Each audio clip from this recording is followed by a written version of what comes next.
we would suggest that complexity is an illusion. It's our process of trying to make sense of a multidimensional experience of reality through a cognitive lens of mind.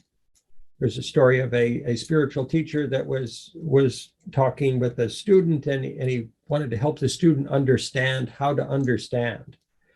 So he put him in a room with a fish, a dead fish on a table, and said, study the fish. Tell me everything about the fish. Tell me when you're done studying the fish, and then tell me everything you've learned about the fish. And the student looks at, says, well, this is crazy. That said, the teacher said, yes, it's a good idea. So he does. He goes in, he looks at the fish, he turns the fish over, he moves its gills, opens its mouth, and says, well, I've learned everything about the fish. So he walks out of the room and says to the teacher, I've studied the fish. I've learned everything there is to know about the fish. And the teacher says, oh, that's wonderful. So where is the heart of the fish located? And the student says, well, I have no idea. I did not dissect the fish, so I don't know. Oh, okay, well, go study the fish. And so he goes back in, he dissects it, takes it all apart, and says, oh, the heart's here, the lungs are here, the scales are here, the brain is here. And he comes back and he's very proud of himself and says, I've now studied the entire fish, and I'm an expert on the fish. And the teacher says, or the instructor says, that's great. Tell me about how it moves in the water. Tell me about how its muscles contract. Tell me about how it breathes and its circulatory system and its nervous system. And of course, you can't get that from studying all of that studying the dead fish, perhaps.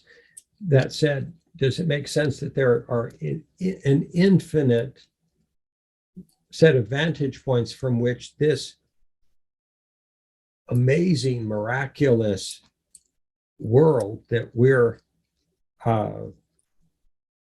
we experience moment by moment can be looked at from?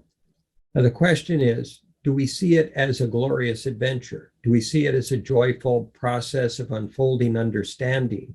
Or does it seem like a challenging dynamic in this moment, from any vantage point, whether you're looking at relationships or work or your spiritual practice, or conflicts in relationships?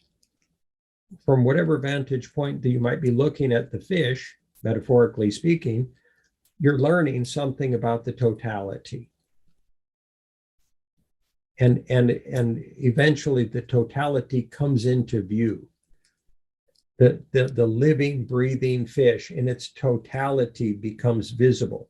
The way it moves, the way it breathes, the way its heart beats, the way its energy flows, the way that it is one with the water, the way that makes decisions, the necessity of its scales being designed the way they are.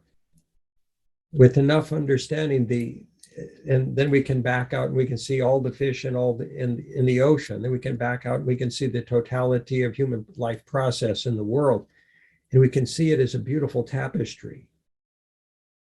All of it, a process of grace, and a beautiful gift for us to unwrap endlessly from spirit.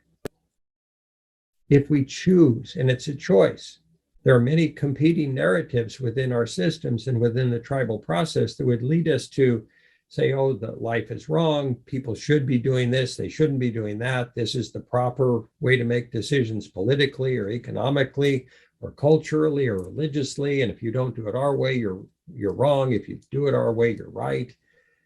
If you step back from all of that and just appreciate the beauty of the whole, the beauty of the oneness of all that is, then it becomes livable.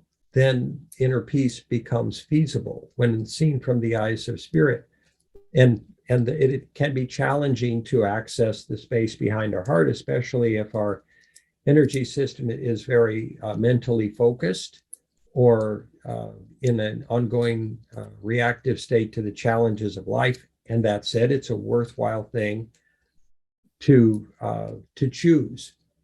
And just in until one attains that very realizable capacity to immerse yourself in the light behind your heart, just focusing on breathing to the exclusion of all else, all thought, all feelings, all other sensations, just focusing on the intake and outflow of the breath. Breathe in, breathe out, breathe in, breathe out.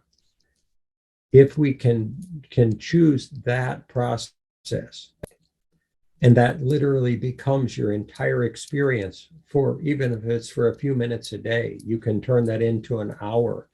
You can turn that into several hours. You can turn that into this conversation where we're focused on breathing in and breathing out all the time. And that's what's happening.